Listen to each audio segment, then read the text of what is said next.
A warm, merry welcome to you all, ladies and gentlemen, to this yet another episode of Straight Talk Uganda. I send you all Christian greetings from myself. I am not the usual host, but that in no way makes me unusual in the making. For the next moments, we shall be discussing a very intriguing topic that is at the heart of many of us, that is relating to the day we are celebrating today as a country, as a continent, and that is the International African Child Day. This and more after this short commercial break.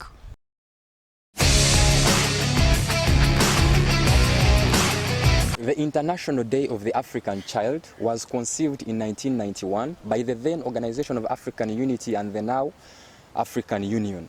So this day in its nature is distinct from the other international days that we have been having on the world stage. The first component about it is that it was introduced and ushered in by the African Union, which is something to celebrate we as Africans, as people of the soil and the land.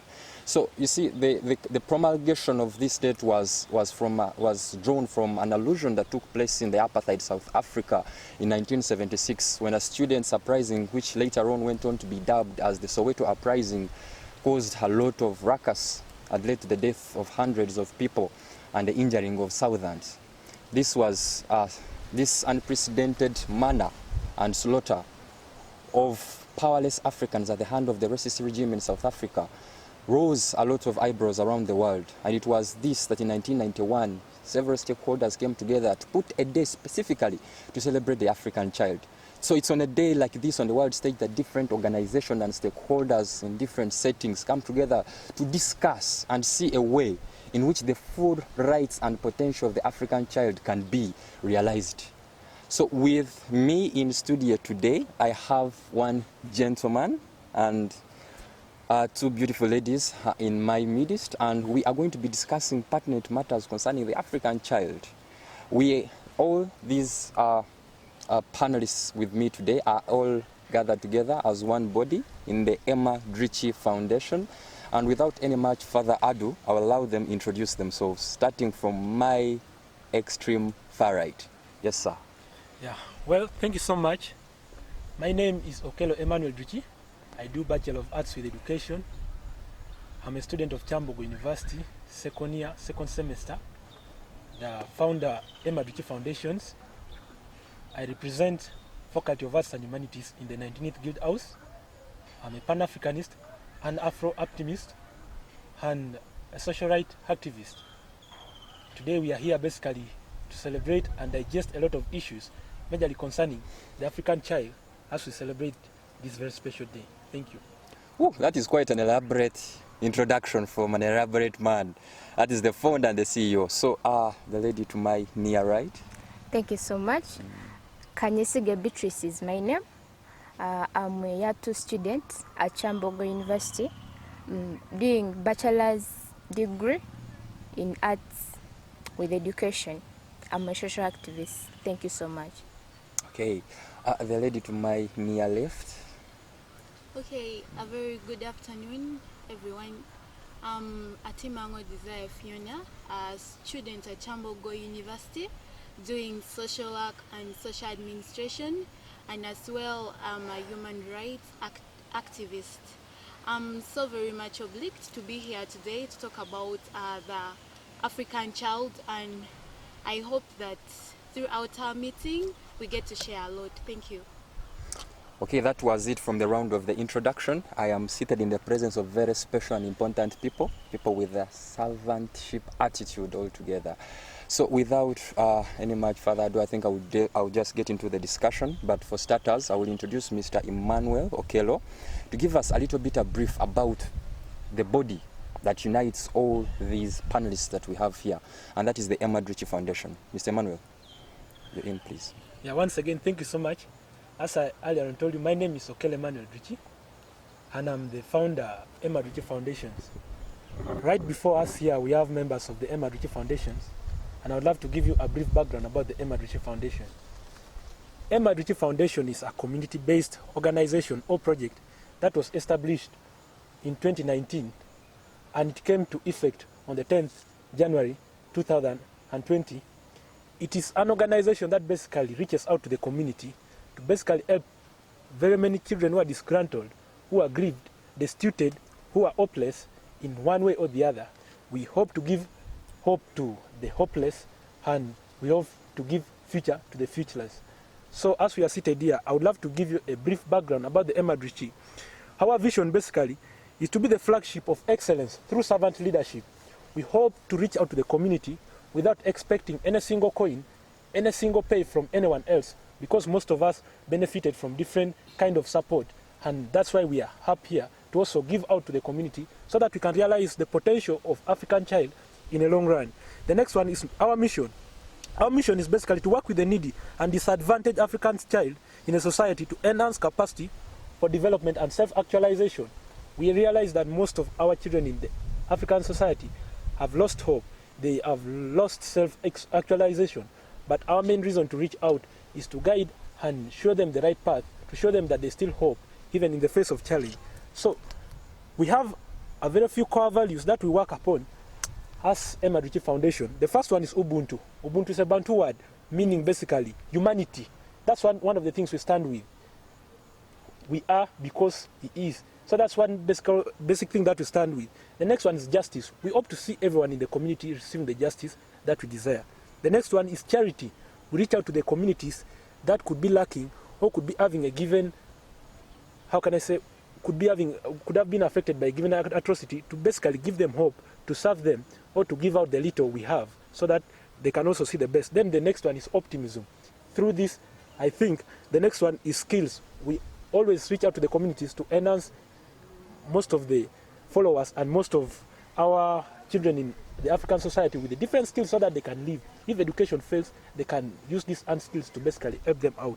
Then our activities, we majorly do charity, we do mentorship, we reach out to schools, we reach out to orphanages, we reach out to fellow students, we do peer mentorship, we talk to students, we give them hope, we counsel. We have a broad number of people who basically are skilled in this. Amidst us, we have practicing lawyers, we have teachers, we have practicing journalists in making. So we use this to mentor basically people. Then we train and nurture domestic and survival skills like making local pads, liquid soap, briquettes, and soap from pawpaw leaves, among others. Then community service. This is basically to help people to get something if it fails to get monetarily. We realize that we live in a society currently that even we have all the resources, but we still need to go into a monetary term. Yet we know the financial crisis that is prevailing in our continent, Uganda specifically, is so harsh. So the only way is to use our locally available materials to create a sustainable impact, an impact that can be seen day in, day out, generation after generation. That's basically what we are as Emad Ritchie Foundations. Okay, that's wonderful, Mr. Emmanuel.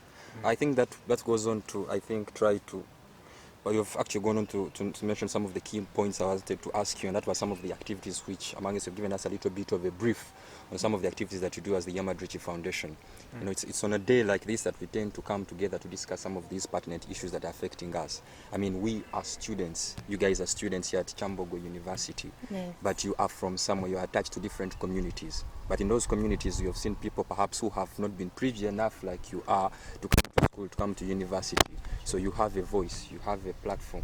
I can call you elites myself because you're here receiving an enlightened education, you know, having broader perspective and insights on all sorts of different issues. So that brings back to our major theme today, the fate of the African child in the 21st century. How far much can the students intervene? Alleviation and solutions to the cause. So we need to understand within amidst us, what do we have as students? What are some of the things that we can do to help these young disadvantaged Africans fully realize their rights and potential? I will start with you, Akiki. Yeah, thank you so much. I'm very pleased. We as students of Kyambogo University, together with Emad Ritchie Foundation, what I can do is to do charity. As students, we know we don't have enough money to accommodate for those young children out there, but what best we can do is to make a one campaign, like a charity, a student outreach.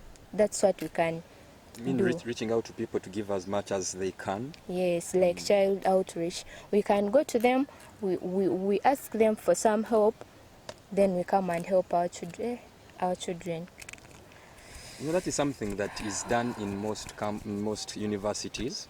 You know, people come together and then they make within themselves a group, and Yes. through that, different connections come together, and people source out things. You know, the famous quote we used to do when we were young. You know, one by one makes a bundle. Yes. And in such a manner, you can source out quite a number of things. Yes. Then another thing maybe we as students we can do is through through mentorship. We as students, we can mentor those young people outside there. Like some of us, we come from deep villages. So when you go that side and find that those people are going astray, me as a student, I'm an elite student, I know what to do. I've gone through a lot of things, I've witnessed a lot of things that are happening. So the best way I can do is to mentor them. In case maybe I tell them you're supposed to do this, you're supposed to do this. In case they've gone astray, I tell them you're supposed to do this and this. So that's how best I can bring them, so that they come up in a good way, in a good manner. They come when they're very well organized through my mentorship as a student. That's how best I can do it. Apart from that, then another thing that I can try to do as a student to bring the African child. Mentorship in its sense is something quite wonderful, and I think every person out there should have a mentor, or someone should be a mentee of someone, because mentorship grounds you. It gives you something for you to think about. It gives you someone to show you some bit of direction where you may not know how to go about altogether. So I believe that is something that every African child should, but sometimes it's not just possible. Maybe perhaps of the few mentees, but even the already available people that are quite resourceful that could do the goods seem to be so self-fulfilled within themselves, and they can't lend a hand, which is something about ourselves that we could change. Yes. So I will change the conversation and bring it to my sister on my near left. You are a student. You have been part of different engagements. You're part of the ADF. You have done different outreaches. How do you think another student, perhaps in a different institution, perhaps in a different school, what can they do within themselves that can at least bring about a little bit of change and hope for disadvantaged children out there? Okay, thank you. I think for the past years or times that we have been for outreach as ADF, we have so far maybe done many things. Among those things are maybe training the young children on how to make maybe reusable pads, liquid soap, and then making paper bags and the rest of the things.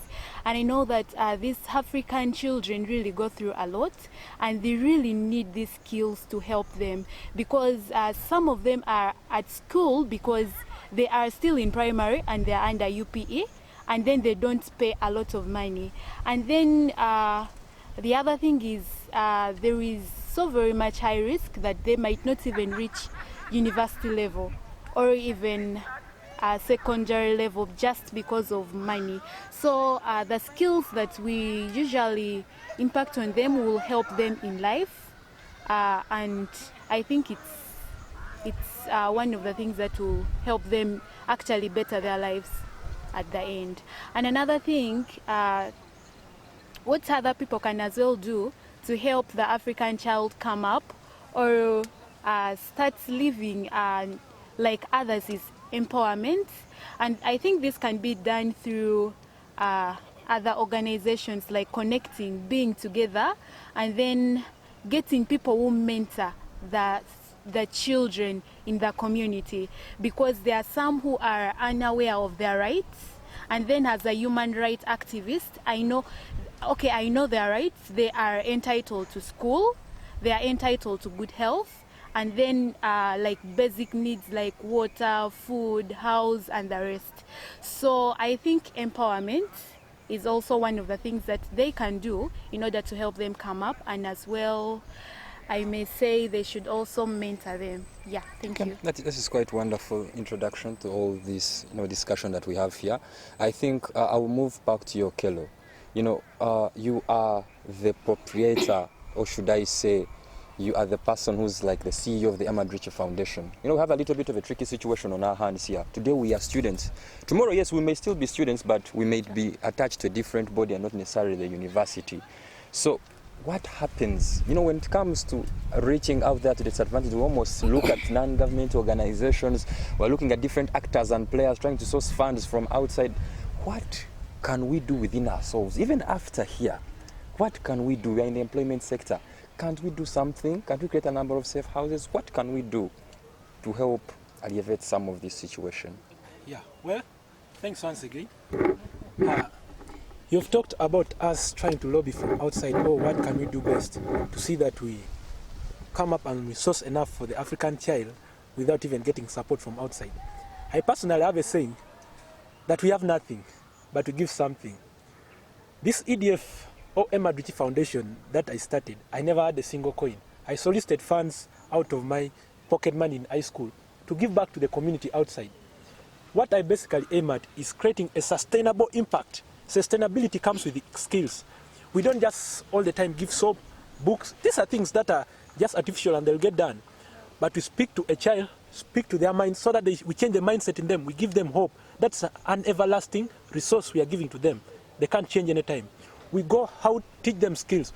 There's a Chinese saying that, show me how to fish, don't just give me fish. We go out, like recently we are in Chireka School of Children with Disabilities. We taught them how to make liquid soaps. We taught them how to make reusable sanitary pads. There are many girls outside there suffering. They are going through menstrual period. They don't have access to these menstrual pads. The government may not be in position to provide to them. Menstruation is a compulsory thing to every young girl outside there. What should we do? What solution did we find? We have amidst us. Personally, I know how to make a reusable sanitary pads. That takes long. We went out and taught these girls how to make reusable sanitary pads. The last time I went back to Chireka, Chireka Home of Children with Disability, I was so much pleased to find out that these young ladies in this school were already making pads by themselves. We did not export or get any form of funding from outside, lobbying from anywhere, but the skills we had within us. We have very many people who are good spiritually, who are prayerful. We go out, tell them, talk to these young people, pray with them. They are touched spiritually. Personally, I've been a leader throughout my life. When I go back to my village in Triandong, I've reached to refugee camp, I've talked to these people, I've mentored them, I've given them hope. One of our guiding philosophy is hope in the face of challenge. We have challenge, but we should have hope. So we have reached out. Recently, I was in Kiliandongo on Women's Day 8. That's when I was arrested. We had gone to reach out. I was a convict? Not a convict. I was mistaken.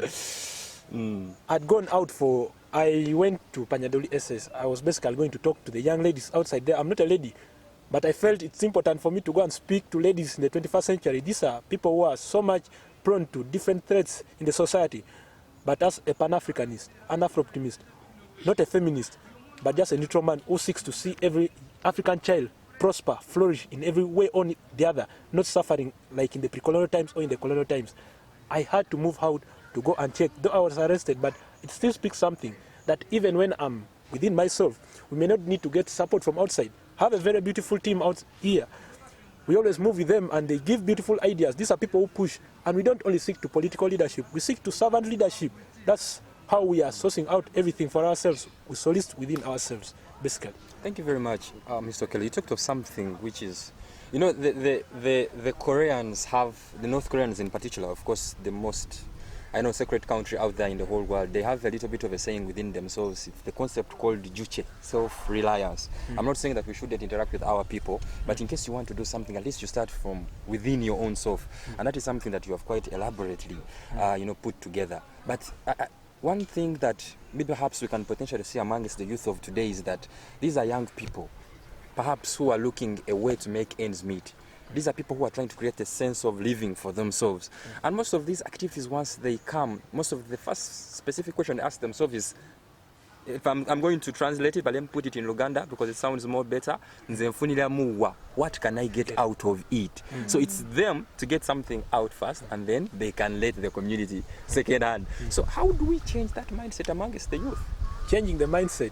Basically, it's is talking it to a mindset or it's nature? Is it it's a mindset. It can be changed. It can be changed. But it in most cases, the people who are not victims of this mindset are the people who must have been helped by someone who must have faced the wrath of poverty. Personally, I grew up from slums in Karamoja. I had no hope. I finished my P7. Lucky enough, I was a bright student. I was a bright pupil. I got scholarship. Someone gave a lending hand to me, sponsored my school fees from senior 1 up to senior 6 because of my academic performance and disadvantaged economy in the family. But I was able to study. In senior 5, I came out with an idea. I told my mom, we have been helped a lot. We are now in this stage.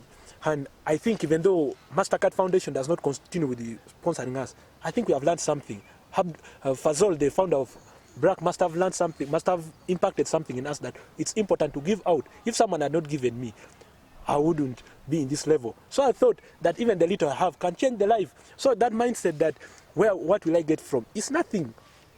You have an everlasting glory in the near future. You don't need to give first of all to get satisfied.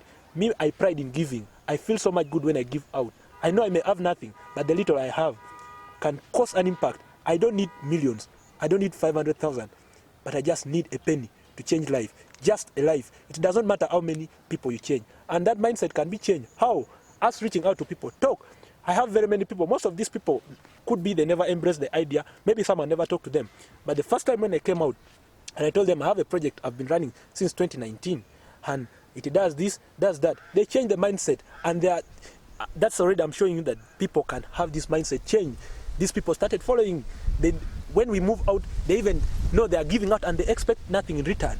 But who tells you expect nothing in return? What you expect is blessings from God. And our expectation is to see that Africa one day will get back to its bridal place.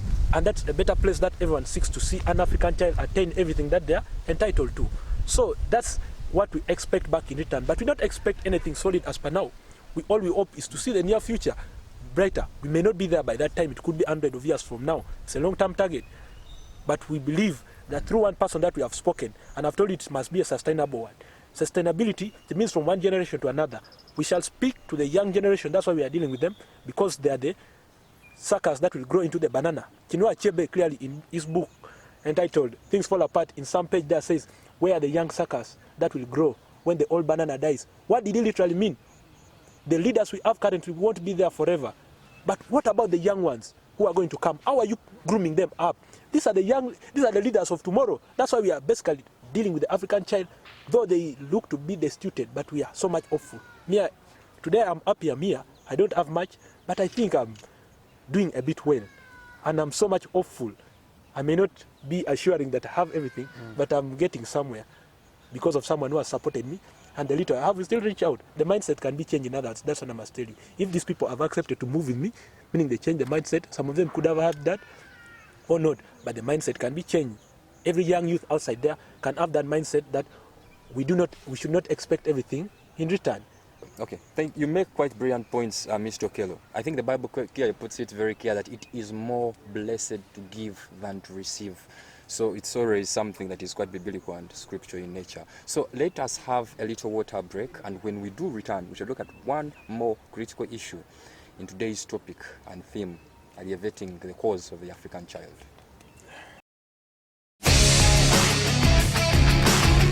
Welcome, ladies and gentlemen, to this last segment of this highly industrial show we are having here. We are speaking matters African, matters particular to the African child, and how the rights of the African child can be realized to the full and right potential. So I was listening into a radio this very holiday, and I had some stunning statistics from one of the members of parliament of my area where I stay in Western Uganda. And he said that the education budget of Uganda had been cut by 80%. And this specifically had negative implication to the students who are enrolled on the government program of the Higher Education Student Financing Board, a body that was set up in the beginning of the 2010s to help students who are financially disadvantaged. But it is at risk. Even those that are enrolled might not as well complete the money that they are meant to be paid for, and we might not receive a new recruitment of students into the same body. So I want to throw this back to our panelists today, to just share with us your views on this very shocking budget cut. How do you think it's going to affect children, especially disadvantaged out there? I think it is quite unfortunate that the government has cut this budget, like does cut off the loan scheme budget, which was helping students, those unable students, to pay their fees. You remember that those people in deep villages, as how I've been talking about it, that those people who are really lacking money, the parents cannot really afford anything. So it was through the government, it was through the loan scheme that the government was providing money to those people. It was helping them in that way. But this time round, the government is cutting off the support that we are giving. So to me, it is really bad because it is not going to help us as African children. But then there's something, again, in this very context. We realize that at the same time, there's the government sponsorship process still runs. And that deals with the idea of giving people sponsorship, those people who perform the best. And we have seen that most of the statistics that I think they were reviewed by one newspaper is that most of the people that actually get those sponsorship from the government are people from these big schools we know of. That's quite true. What is the relation? What is this, there's that? How do you... Okay, on that, I think it is so very much unfair that the students who really struggle a lot to maybe work hard to get maybe the scholarships, they don't get it. Just because there are some people who go to good schools and then they end up getting the scholarships, yet they are able to maybe pay for themselves, like their parents are capable, not like the other people in the villages. So I think that thing of Pujab form, like those forms we filled in high school, is maybe supposed to have some section where they maybe see your parents' capabilities, Yes. like your family background and the rest of the things. I think that will help to get the right people who really need that. Yeah, actually, something to say about that. They also tried to come up with the issue of same district quota. It's almost failed in the Punjab. There's national merit and then district quota. But what is so much surprising is you find a child of a rich, let me say a kid of a rich man coming from an up country. Let me say maybe me, I come from Agago. He lives Agago, comes and studies in Central here, maybe in St. Mary's Chitende, and he expects to get government scholarship, maybe on district quotas. And you know very well, at the district level, there's no competition so much, especially when you're up country there. You realize they may take like 4 people on district quotas. And you find out like, now in the district, maybe the best can only obtain 9 points. And they take. But now you find this son of a rich man knows very well in Chitende or within Wakiso region or Kampala region, the competition is too tight and I must apply for what? National merit. So the only way he can get is by going back to his district, registers, and he does his exam from there, he gets the district quota. There's a sense through which the African child, the disgruntled ones, have been treated in that way. We have very many students who study from well-off schools. Then they go and sit in their home districts, which have low performance, in order just to get that, able to pay this. But someone else in the village there who is struggling to raise tuition by themselves, or just from these petty businesses, to see that he also obtains, struggles to compete with someone who's studying in a well-off school, that it is really... Okay, and I also think that the government, one, is not maybe paying so much attention to the schools in the villages. Because one, those schools have poor facilities. There are schools in the villages even without laboratories. And then how do you expect such students, like those are the students who really need scholarships, they really need help.